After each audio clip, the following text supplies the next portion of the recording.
Thank you so much for tuning in. Welcome to the program. This is Friday with me, Karen Karimi. Tonight on the show, I host entrepreneur Sonal Haria, co-founder of Canvas Cosmetics right here in Nairobi that offers women of color access to high-quality, affordable makeup in Africa and around the world. Interact with us on our social media platforms and watch us live on Facebook and Twitter at TV47KE, and my Twitter handle is at Karimi_Karen. That interview coming up right after the bulletin. But first, the day's highlights. Tonight, exhorted all Azimio supporters and indeed all Kenyans to engage in peaceful campaigns. Azimio Council reintroduces party zoning ahead of the August polls. Weaker candidates urged to step down for the stronger candidates. Also tonight, where a voter cannot be identified using biometrics, then the presiding officer shall use a complementary mechanism. IBC insists it will only use alternative methods of identification of voters as the last option. We have now been really compelled to reintroduce the need to wear masks as a mandatory requirement. The return of face masks. Government now says it is mandatory for Kenyans to wear face masks in public spaces to curb the spread of COVID-19. Kwa ile muda ambayo nimekaa hapa sasa hizi, nimekaa kwa muda wa naelekea miaka miwili sasa. Kwa hivyo tumeweza kushirikiana na jamii. We shall tell you about a KDF soldier who is quenching the education thirst for Wajir students.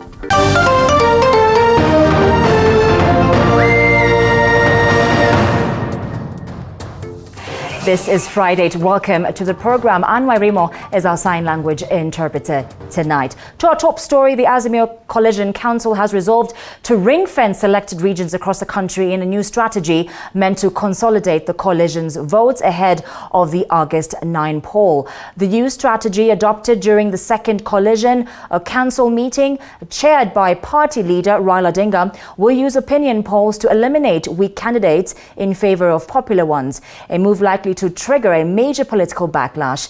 TV47's Apollo Kamau now reports. In a move likely to trigger a major political backlash, a crucial meeting of the Azimio Coalition Council, chaired by party presidential candidate Raila Odinga, has resolved to ring-fence key regions through the use of opinion polls and prevail upon weak candidates to withdraw from the selected regions in favor of popular ones. To synergize the strength brought by each party to the coalition by rationalizing and harmonizing candidates in all elective positions, and mandated each constituent party to implement the strategy. A strategy the coalition says will consolidate votes against Kenya Kwanza and boost its presence in the new parliament and county assemblies, as well as the Council of Governors. The council also resolved to withdraw support for those opposed to the plan, amid concerns by some of the candidates about the money they have spent in the campaigns. To ensure a victory for the Azimio La Umoja One Kenya presidential candidate with over 15 million votes. And from today,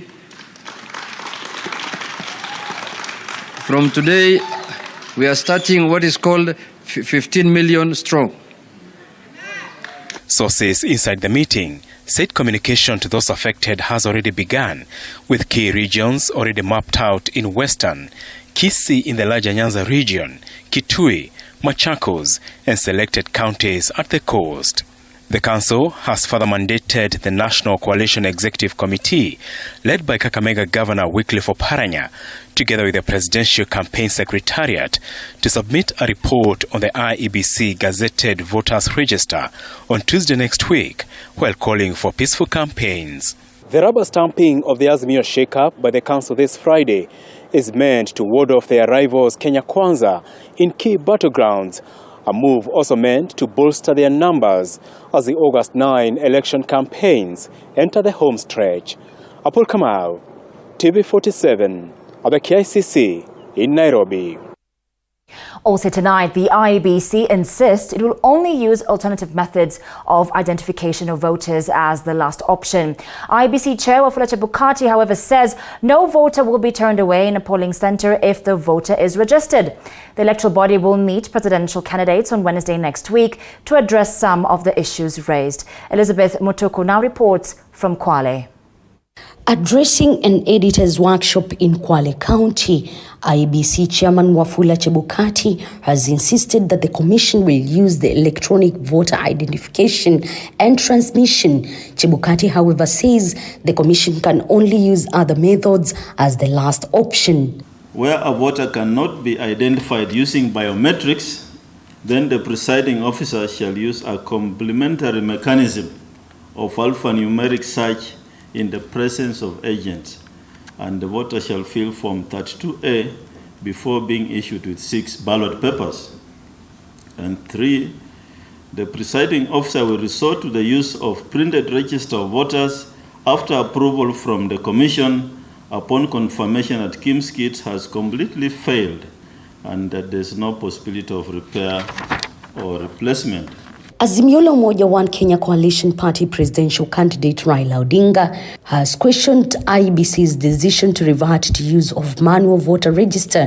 Through a letter from legal advisor Paul Mwangi, Odinga wants the Commission to explain the rationale of directive that has raised concerns across the political divide. Even in the most advanced technology, we always have what is called backup, and everybody need a backup, so that if one system fails, there is where you can turn back to. We also talk about verification. We need verifiable results and activity around elections. When he received an audit report on the 2022 voter register, Chebukati maintained that the manual voter register would not be used in the August 9th polls as complementary mechanism to electoral identification of voters through the Kenya Integrated Election Management System, KIMS. The Commission, however, says no registered voter will be turned away from a polling station. The Commission has already procured 14,000 KIMS kits in addition to the 44,000 old kits. The electoral body has already procured materials apart from ballot papers, which now awaits the clearance and gazetting of all candidates. The printing of the ballot papers is set to kick off by the end of this month. The Commission wishes to share the attached scenarios that presiding officers, deputy presiding officers, and polling clerks may encounter whilst operating KIMS kits during verification of voters on polling day. And presiding officers must ensure that voters are identified by biometrics upon production of identification document used during registration. Biometric verification is the primary mode of identifying voters. And then 2, where a voter cannot be identified using biometrics, then the presiding officer shall use a complementary mechanism. Meanwhile, the Commission is set to appeal the decision of the High Court that barred it from prosecuting politicians who breach electoral laws. The Wafula Chebukati-led Commission has questioned the decision in the Sabina Chege case following her remarks that the 2017 results were inferred with. The Commission says it will print the list of all registered voters in all polling stations a week before polls. Elizabeth Mutuku, TV47, Kwale County. Azimio la Umoja One Kenya presidential candidate Raila Odinga today met with mitumba traders here in Nairobi. Raila has vowed to protect the traders by ensuring that they get the first opportunity to market their clothes. Paul Manu with the details.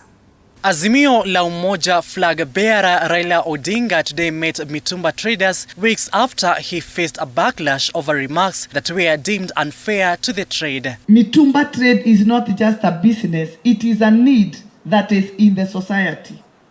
Right now, if we talk about Roko textile, many people will be wearing virakas here. Watu wangekuwa wamevaa viraka. The presidential hopeful set the record straight, refuting claims that he is against the mitumba business.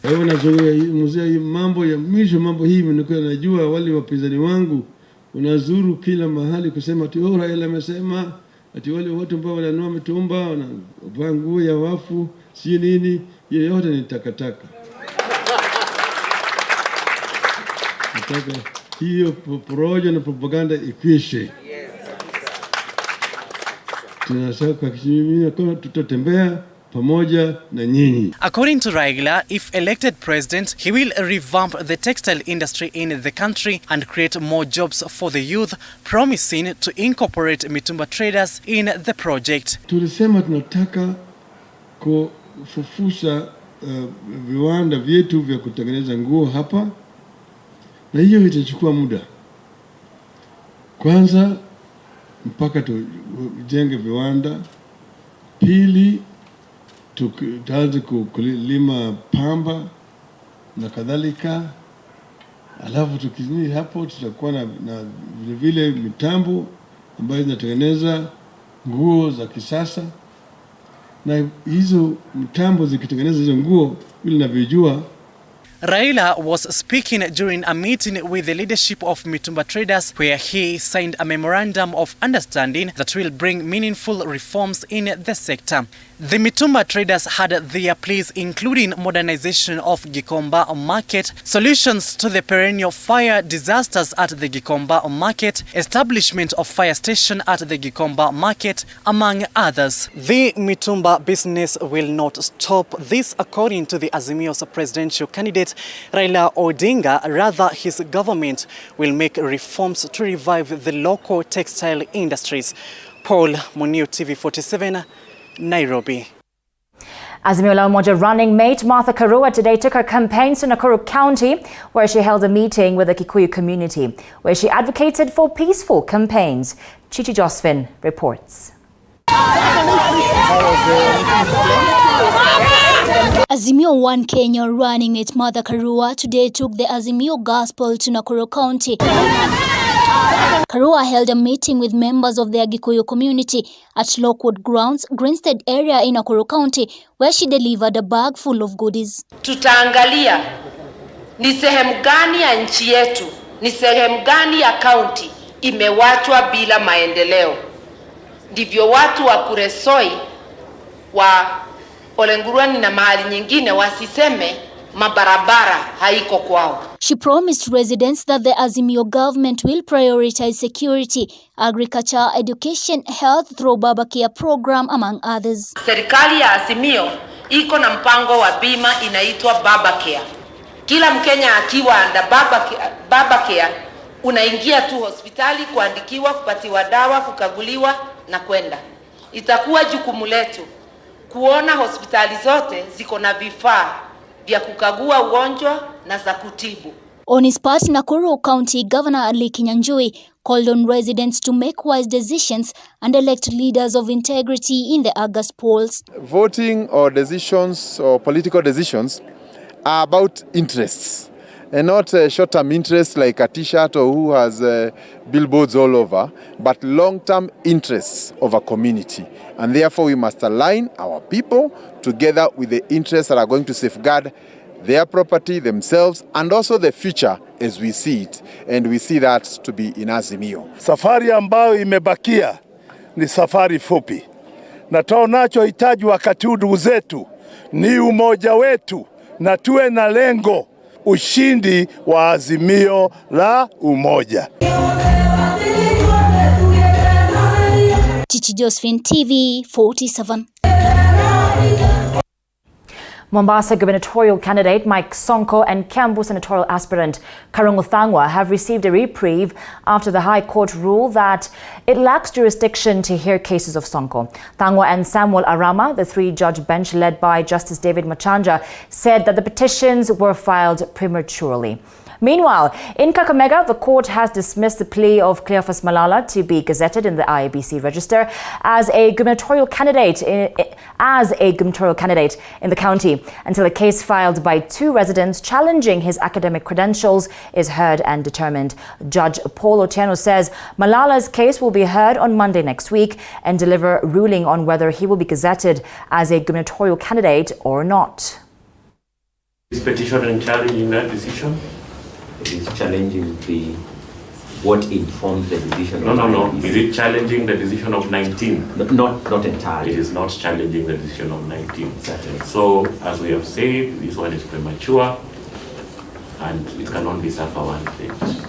In this case, the Supreme Court therefore emphasized that the issue of suitability of a candidate ought to be brought before the IEBC in the first instance and pursued from there.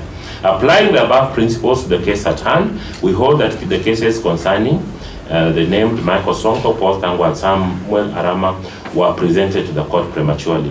Even then, the parties admitted that they had submitted themselves to the jurisdiction of the DRC under 88(4)(e as read with Section 74 of the Elections Act.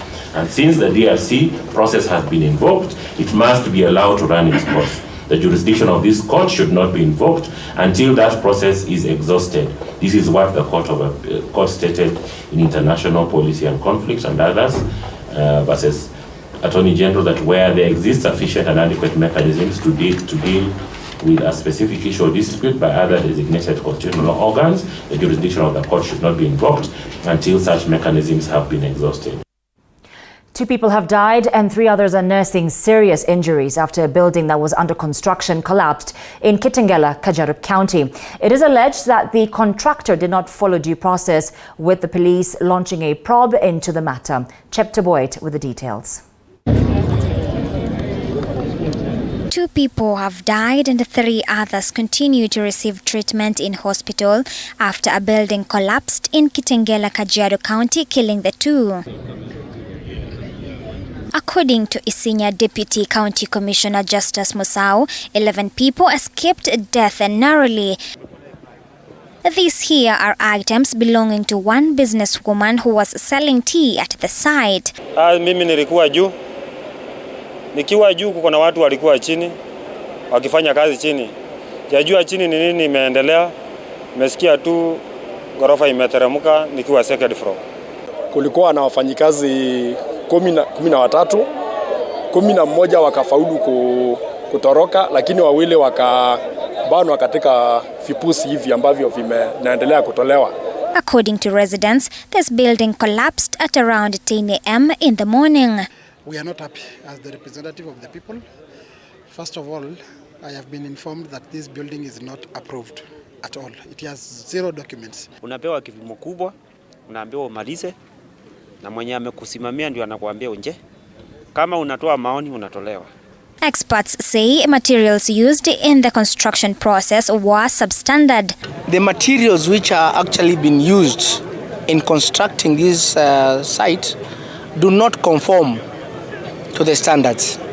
Ukiangalia zile chuma zimetumika, nyumba ambayo imeenda ghorofa ya juu ni D8. Ukiangalia mawe ambayo imetumika ni mawe ya 46, hii ya partition.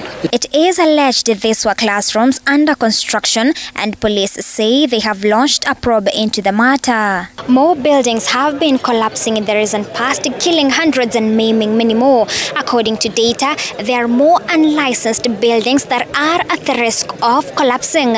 Chepta Boyd, TV47, Kajiado County. Away from that, the government has reintroduced the mandatory wearing of face masks in public spaces to curb the spread of the COVID-19 virus. This as the cases of COVID-19 continue to swell in the country. Muthoni Maina has the latest on the COVID-19 pandemic. The government now says it will reintroduce the mandatory wearing of face masks to curb the spread of COVID-19 infections. And so as a government, we have now been really compelled to reintroduce the need to wear masks as a mandatory requirement so that we can curb the transmission which is happening and spreading very rapidly. Addressing the press at Nyaura area, Kisii County, Health Principal Secretary Susan Mochache urged Kenyans to get the COVID-19 booster shot to ensure safety. The biggest fear we have had is that the vaccine causes infertility.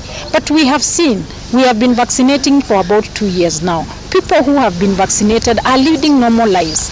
The thing that they are lucky about is they are not getting hospitalized when they get COVID. But should you get COVID and you are not vaccinated, it can take you to hospital. At least 371 new infections are reported every day in the country, raising concerns. It's a cold season, which is also very conducive for COVID-19, and we are having too many gatherings. We can't stop them. But please, if you're vaccinated and you're wearing a mask, there is no risk for you going for a meeting. A total of 18,367,309 vaccine doses have been administered so far in the country, this being on the lower side. However, no case of monkeypox has been reported in the country. We do not have a confirmed case of monkeypox in the country. We have had suspected cases, but there has been no confirmed case. And as far as I know, to date, we still don't have any monkeypox cases within the neighboring countries of our territory. Muthoni Maina, TV47. Now, tonight we shine the spotlight on KDF soldier Constable Juma Galgidele, who is stationed on the border of Kenya and Somalia. His main responsibility is to guard the Kenyan border against external aggression. However, Juma wears many hats. When he is not in uniform, he volunteers to teach at a local school in Wajir County, which is facing shortage of teachers. Our reporter Hisham Jamal caught up with Constable Juma and filed the following report. Hapa kulikuwa na shida ya lugha kabisa, hatuwasiliani na wakazi wa huku. So utapata yani ukienda dukani kuuliza pengine kuagiza kitu pale dukani inakuwa ni ngumu kuwasiliana na mwenye yani duka ama yani yule muuzaji. Korofarar, located in Wajir East Sub-County in Wajir County, is one of the areas where Al-Shabaab attacks have constantly been reported in the past before the Kenyan government sent its defense forces to the area to tame the militia group. We are welcomed by Constable Juma Galgidele, a KDF officer based here in Korofarar. Constable Juma is not only an officer, but also a Swahili teacher here at Korofarar Primary School. TV47 got a special opportunity to have a chat with Juma to get an interesting perspective of his life as a KDF officer and a teacher, at the same time and some of the challenges he encounters every day in his line of duty as he balances the two. Tulikuwa na uoga sana kwamba tunaambiwa hapa sehemu ya Korof ni mahali ambayo yani mashambulizi yanafanyika mara kwa mara. Kwa hivyo kutembea kwetu pia ama kwangu nilikuwa na uoga mwingi sana kwa sababu ya ukosefu wa usalama katika eneo hili. Kwa hivyo haya ndo baadhi ya changamoto ambayo tunakumbana nayo hapa. Kwa hivyo lakini kwa sasa kwa ile muda ambayo nimekaa hapa saizi nimekaa kwa muda wa naelekea miaka miwili sasa.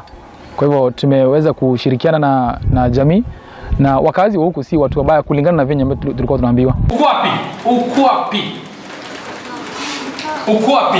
It is unusual to meet an officer based in such a highly insecure area and still goes out of his way to take up a voluntary responsibility of offering his knowledge to Kenyan children in an effort to help them quench their thirst for education. Juma says that his responsibilities require not only commitment but also passion, perseverance and courage. Nilikuwa nakuja nikiwa na sare zangu za kazi na silaha yangu pia, lakini ile ndogo, si ile silaha ambayo inaonekana. Kwa hivyo nikija huku watoto walikuwa na uoga, askari na pia magwanda, nilikuwa navaa magwanda yale ambayo ya manjano ambayo wanaitanga jungle. Kwa hivyo walikuwa wanaanga kila siku ni askari anakuja hapa, askari anakuja hapa. Kwa hivyo baadaye nikakuja kwa sababu walimu walikuwa nataka niwasaidie na jamii pia wamekubali niwasaidie watoto wao. Nikaona mimi watoto wako na uoga na mimi yani bado. So ikabidi nikazungumza na mkubwa wangu, ndio akaniambia now that yani umekubali kuwasaidia na mimi nimekupatia ruhusa ya kwenda kuwasaidia, basi ile silaha itabidi uweka pale kwa sababu watoto pengine wanaendelea kuwa na uoga. Na pia yale sare ambayo nilikuwa nao. So ikabidi nikatoa ile jungle ndio nikavaa hii kwa sababu hawajazoeana na haya mavazi. Suleiman Jimale is a head teacher for Korofarar Primary School where Constable Juma is teaching Swahili subject. He confirms that Juma has filled such a huge gap in his school. He is a very good teacher who has a very good rapport with the community. The short period he has been with us, in fact we have really felt his impact. The performance of Kiswahili has been going up since he has joined us. Juma's love for his country is clear, from him voluntarily offering his knowledge skills to protecting the nation against the militia group at all cost. But what happens to the students benefiting from his knowledge when he gets a work transfer? Iwapo nitaondoka sitakuja kuambia kwamba ninaenda kwa sababu ninajua wataumia. Jamii itaumia na wanafunzi pia wataumia. Kwa hivyo ni ile tu pengine naweza kwenda nyumbani kwa mapumziko mafupi, yani ile off ama pengine leave. So kwa mawazo yao watajua mwalimu Juma yuko mapumziko mafupi ama yuko katika likizo yake refu. Kwa hivyo mimi sina budi ila nitaenda, lakini sitaambia nimeenda uhamisho. Kwa hivyo mimi nitaondoka tu bila kuambia. Lakini kwa mauzo yao watajana tu pengine Mwalimu Juma yuko mapumziko mafupi ama yuko katika likizo yake. Atarudi tu bado. Hashim Jimal reporting for TV47, Wajir County. Great story there. Thank you so much, Hashim, for that report. Now, the Kenya National Blood Transfusion Services is calling on Kenyans to positively embrace organ transplant and blood donation in a bid to save lives. And as Elizabeth Atieno now reports, KNBTS is set to hold a 3-day conference dubbed Damu KE to discuss the future of blood transfusion and organ transplant services in Africa. The Kenya National Blood Transfusion is now calling on Kenyans to donate their organs as the number of patients in dire need of organs, especially kidney, is increasing annually. Let's spar and say that we can always donate our organs whenever it's no longer in use. Like the cornea, if you are dead, why should we go and bury your cornea? If you have a life-threatening disease, we can always sign and say that if I get this one, I can donate my liver, I can donate my heart, which can be used by another person. Lack of the implementation of the 2017 Health Act is said to be the main setback to organ donations. If enacted, the law would allow people who wish to donate their organs to make a will or oral statement before witnesses and donate their organs after their death. When we talk about a transplant, what I'll say is that there is a bill which was in Parliament, though the Parliament has elapsed without being passed, but we'll expect the other Parliament which will come will pass it to the law. But we can't leave this one in an open way. The Health Act is still sufficient to take care of the transplant issues. We know very well that we have been going to India, South Africa, but we want to ensure that the transplant services are here within the country. Kenya is not only facing a shortage in organ transplant, but also blood. Kenya has so far collected only 175,000 units of blood, which is against the 500,000 units demanded annually. We don't export blood because it's not even sufficient for now. That's what we can say. The Kenya National Blood